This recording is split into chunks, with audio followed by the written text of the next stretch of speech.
back to Charlottesville Insights. This is Jeff Gaffney, your host, and with us on the program today, we have back with us Tom Woolfolk. Tom is one of the top producers for Better Homes and Gardens Real Estate 3. He is stationed out at our Zion Crossroad office, but he sells all over Central Virginia. Tom, thanks for coming back on the show.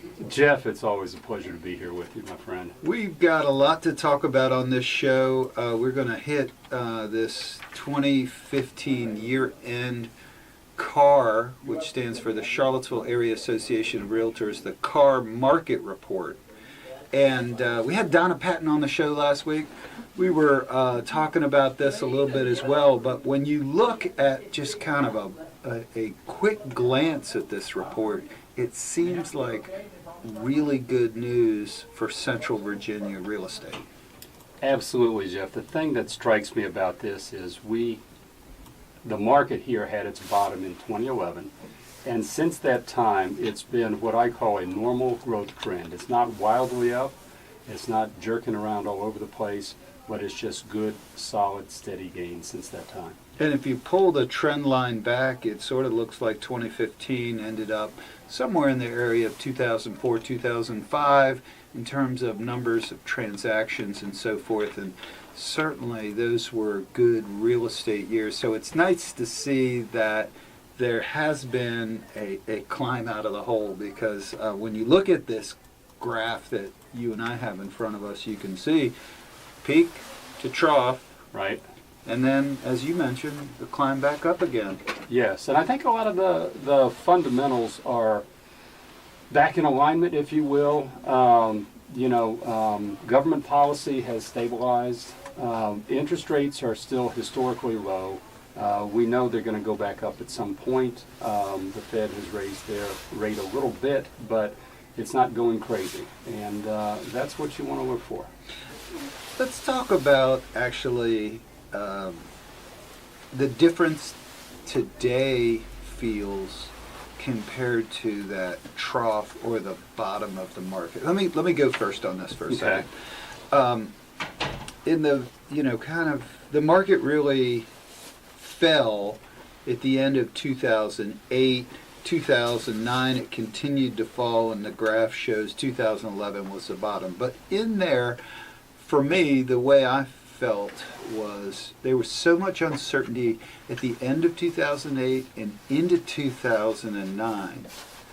And what seemed to cause a lot of this confusion is that the mortgage industry started pulling different types of financing. In other words, they would not provide the financing that they had been providing. And so all of a sudden you had buyers who couldn't get any financing. Let me give you an example of that, Tom. The condo market had an incredible run-up. Now, there's many that would say it was frothy, it was over-speculated.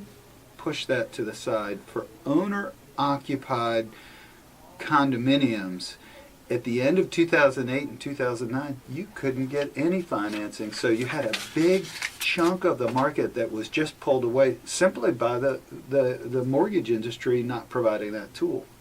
There was so much uncertainty because you have to understand the 10, 12 years ago, the finance and the mortgage policies were very liberal. And I don't want to point a finger at our federal government, but they changed things. We had to have that change, and that's understandable. But it took a while for this to work its way out. And in the meantime, the lenders who have to protect themselves are saying, hey, look, there's too much risk here. We know changes are coming, but we don't know what they are. We're just going to sit this one out until things shake out. And as a result of the lack of financing, that meant that if you owned a property in 2008, 2009, a condominium, you sat on it. You couldn't sell it. Exactly. And as a result of that, if you did try to sell it, you had to, quote unquote, give it away. Right. And so there were some of those, and so that's why you saw the condominium, the attached market, just fell off the cliff. I mean, the prices just tanked. Right. But now, as you dig into this report, one of the big winners in 2015 is the attached market. We'll get into that a little bit later on the show, but I think what I wanted to talk about, and we're chatting with Tom Woolfolk of Better Homes and Gardens Real Estate 3, what I wanted to touch on, Tom, was the fact that the financing is back. Yes. You add financing with pent-up demand with this millennial generation that you and I have talked about on the show, which is, that demographic that's a huge population, ages 18 to about 30 now, and that demographic, it's a huge generation. They call it the millennials, and they are now in their first-time home buying years for the most part. But you add pent-up demand, a large demographic, and available financing, and it's no wonder the attached market has bounced back in 2015. And as I look back on 2015, you'll say, well, what was the story? A really strong real estate market, but a big bounce back of the attached market. That is, I couldn't put it any better, Jeff.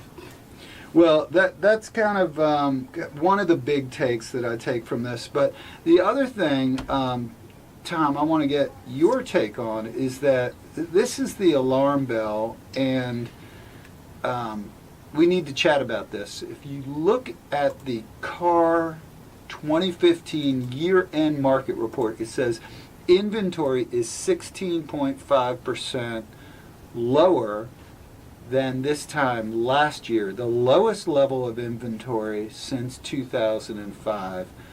Why do you think that is, and what's the answer, Tom Woolfolk? Many factors come into play here, Jeff. As far as that goes, we have seen stabilization in the lending markets. And there is this pent-up demand. I mean, the millennials, they are a big group. They're just one. Availability of funds is what drives up prices. Now, fortunately, we haven't seen a huge run-up like we did 10 years ago. But the demand is there.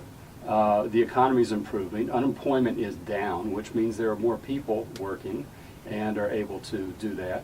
You have to understand, too, we had historic lows in terms of home ownership down around the 60% level, and that is coming back up. Well, the other thing is, and I'm wondering if this is a factor, Tom Woolfolk, is during the holidays, a lot of people take their homes off the market during the holidays. Kind of give it a little bit of a breather. Right. And sometime right around Valentine's Day, after the snow melts, Right. They put it back on the market. So I wonder if that number isn't artificially low this year. It might be. I think it's that's part of it, but that's not all of it. Yeah. Yeah. The other thing, of course, can't talk about inventory of homes without talking about the new construction market. Before the crash, 2004, 2005, there were lots of builders. There were lots of builders, period. Right. There were Tremendous number of builders. Lots of builders Yeah. who built homes for sale that you and I would call spec homes, short for speculative homes. And so almost half of the new home market were these spec homes where a builder would go out, buy a lot, get a loan, build a home on it, and hope to sell at some point during construction or shortly after finish. That was a big part of the market. Right. As long as they could handle the carrying costs, the lenders were willing to loan them the money to do that. And then you try to pinpoint where is the hole in the market where the new home would fit and sell well. And the builders were really very savvy at doing that. And ones in our market, they built spec homes and were able to sell them. But what's happened in today's market, Tom, and I know you've seen this, is that, remember we said there were so many builders pre-crash? Well, there's not many builders today. Would it be fair to say probably 2/3 of them went away? I think you're right. Yeah. I think 2/3 of them went away. so. And the third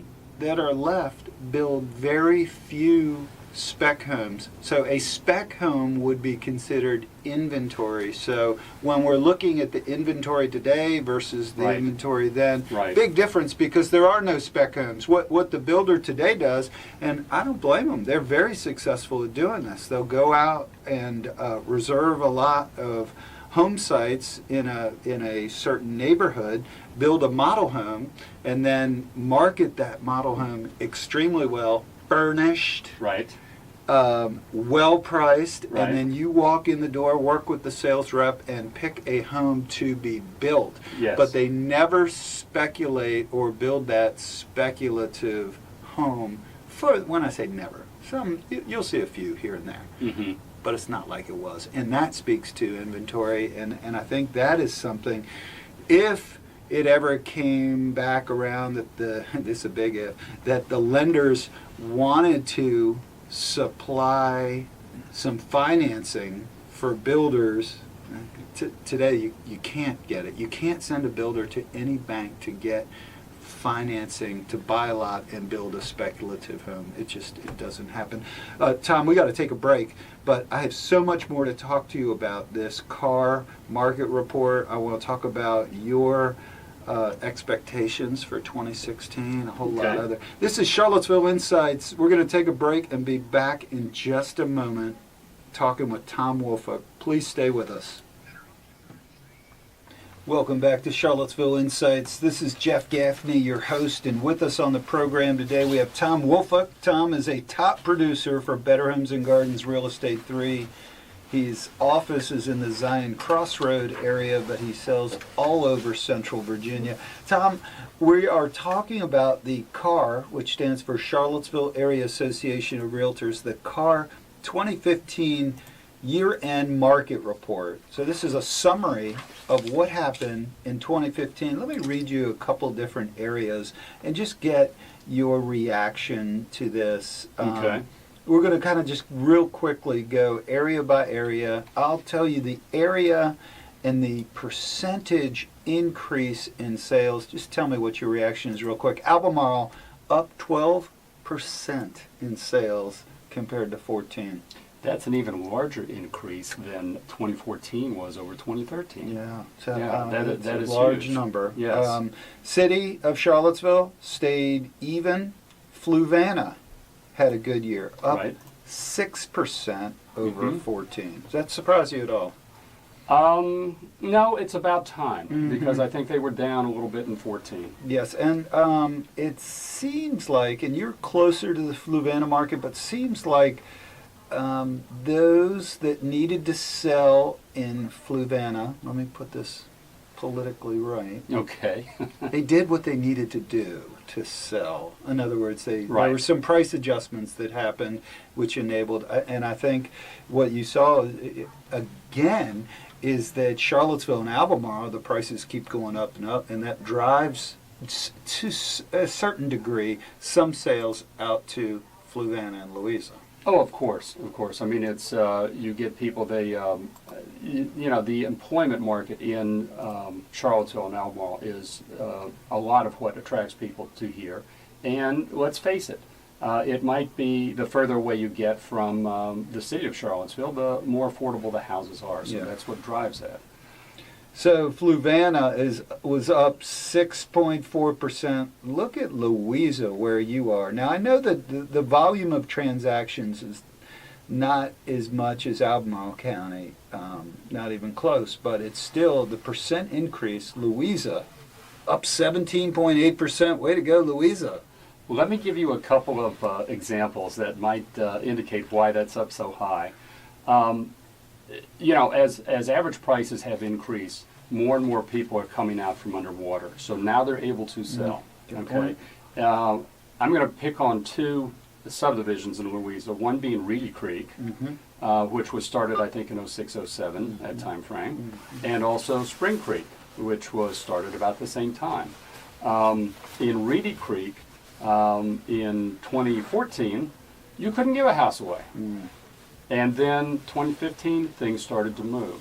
Okay, some of it is people's expectations of well, this is what I paid for it, therefore I should be able to get that back. And as time goes on, people get more realistic because the market is the market. Yeah. We all know this. Spring Creek, on the other hand, yes, they had the same conditions there, but builders are coming in, and we're starting to see a lot of new home sales in Spring Creek. Right now, it's running about 2/3 to 3/4 of the total sales in Spring Creek are the new homes. But it's nice to see for Louisa, for in particular the two subdivisions that you mentioned, that those that bought in 06, 05, 06, 07, they're now able to, they're no longer, I guess, underwater, and they're able to release equity and sell. Right. Sell their home without shorting it. And that's a great sign for the market. 17.8% increase for Louisa County. Greene County up 9%. And then, who would have thought, the big winner? Nelson County. Nelson County, the big winner, up. Now, Right. again, it's not a huge number of transactions, but And Nelson that's County. that's the reason. It doesn't Right. take that many more extra transactions to drive that percentage really high. Exactly. But Nelson County up 26% compared to 14. Good for Nelson. Yeah, right on. Absolutely. There was another number here that I wanted to get to. It was the attached number. I will find it for you at some point in here. Let me see if I can get that time. Because here it is.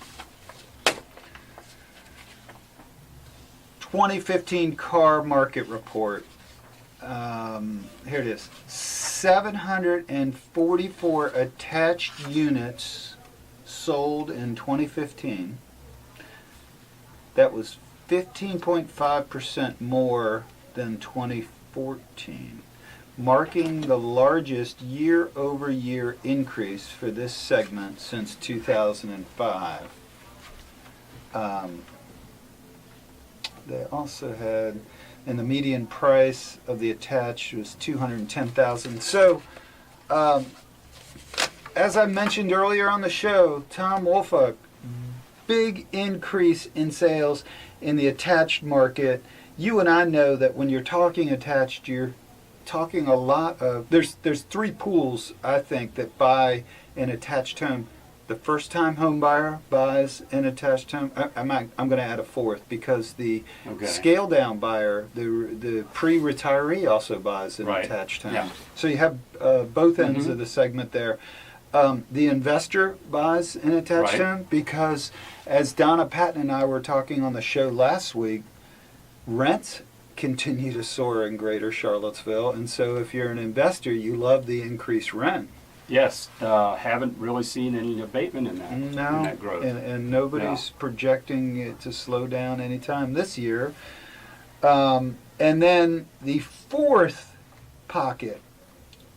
market that buys an attached home, you and I sometimes refer to these folks as dockers. They come into greater Charlottesville, they think about buying, they think about renting, they can't quite scratch the itch or find exactly what they're looking for, and so they buy a nice townhome to dock in when they look at that for about a 3-year run. They sort of justify the purchase by saying, I don't like the prices on rental, I don't like the conditions, as you know, on some rentals, and I'm not able to find the perfect $500,000 home, so I'm going to buy a nice, safe $285,000 brand new townhome, and they dock there for 3 years, and that market is actually pretty vibrant. Well, as long as their belief is that the market for that 3 years down the road, or whatever length of time they plan to be in there, because you have to understand, any property within Charlottesville or very close to it, it is going to turn well. Yes. Okay, days on market is low, good employment opportunities, people always coming in.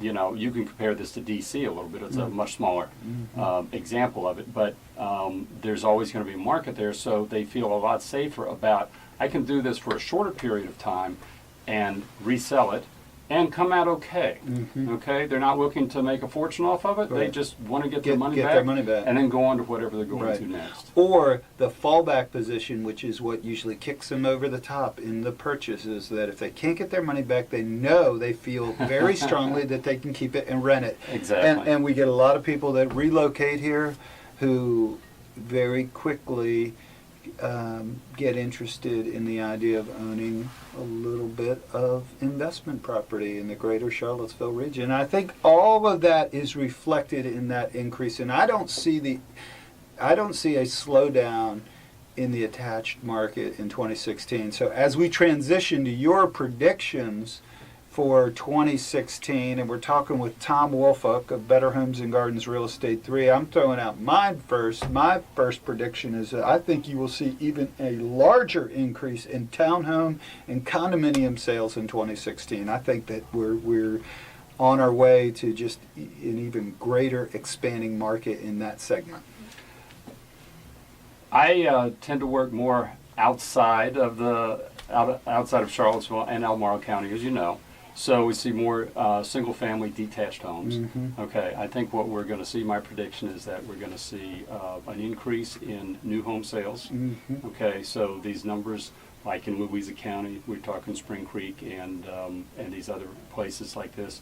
And there's a lot of new subdivisions in Albemarle County and close to the city. The builders are doing well. The new ones coming on, not a huge thing, but I predict a good, I'm going to say, go out on a limb here and say between 5 and 10% increase in that. Yeah, let me comment on that.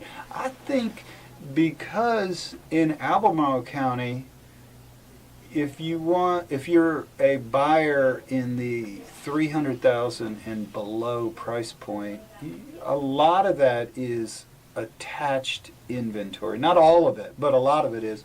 Right. And so if you want to buy a nice new home on a 1-acre home site, you can do that today, not necessarily in Charlottesville, Albemarle County, but you come out your way into Fluvanna and Louisa, and you all have seen an increase of new construction detached. Yes.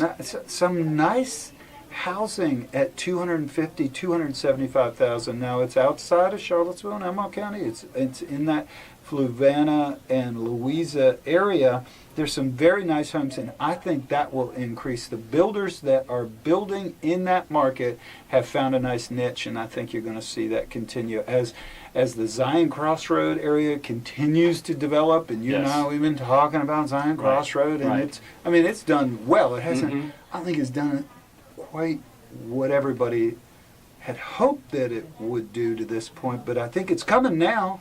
Well, there are certain developers, not a huge number of them, but there are a certain number of developers in that area that have managed to hold on and just ride this out. Yeah. And they're aligning themselves with the builders who are coming back, and they're providing offerings, and they're selling. Yeah. So, Tom Woolfolk, I had so much more to talk to you about, but the show, whenever you're on it, goes so fast. Yes, it does. Thanks. Tom Woolfolk, Better Homes and Gardens Real Estate 3, one of our top producers. Tom, thanks for being on the show. This is Charlottesville Insights. Don't forget to check out realestate3.com today. We revamped our website. There's a lot of really cool searches in there. Today would be a great day to get out and look at some homes, but if you can't get out, just grab your iPad, surf the web, go to realestate3.com. This is Charlottesville Insights, Jeff Gaffney. Thanks for joining us. Happy Sunday. Beautiful. I always run a little long there at the end. It's like I want to toss you the question, and That's then I had fine. to. That's fine. As long as you're talking, I'm not going to interrupt you. That's why I start the countdown at 5 Yeah. minutes. You know, like, it was easy to give it to- We're gonna-